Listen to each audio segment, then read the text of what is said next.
हमारे चैनल को अवश्य सब्सक्राइब करें और नए अपडेट्स सबसे पहले पाने के लिए इस बेल बटन को दबाना न भूलें। Presented by Neelkamal music Tarwara Siwan. पहली बरतिया के सुन बेबी काजल, सुन बेबी काजल।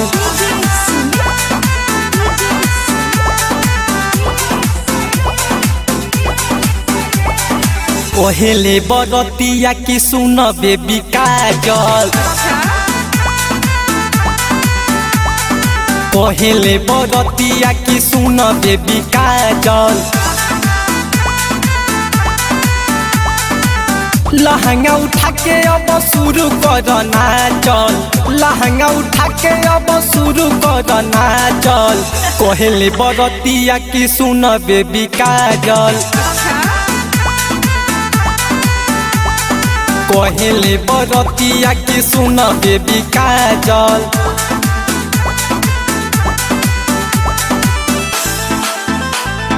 सुन बेबी काजल, सुन बेबी काजल।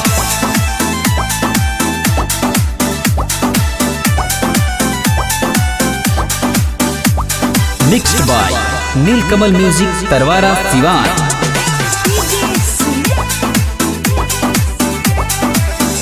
फरमाइश होइया जमाइश, देखे के बाद तो हर साइज।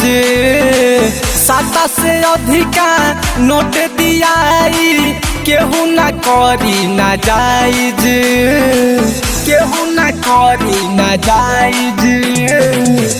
फरमाइश होइया जमाइश, देखे के बाद तो हर साइज।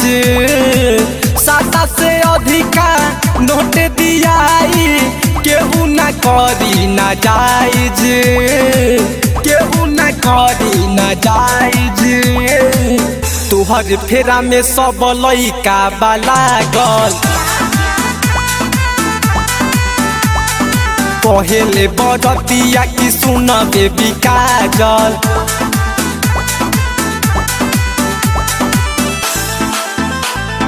सुन बेबी काजल,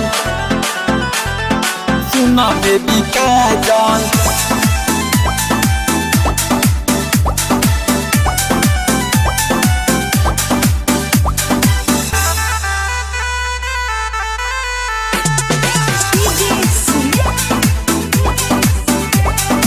संदीप अकेला कहे तो हसे एक बार दे तू हमके चिखाई, देरी के मौका चलो लोता आनंद गरमी छोड़ाई, आनंद गरमी छोड़ाई।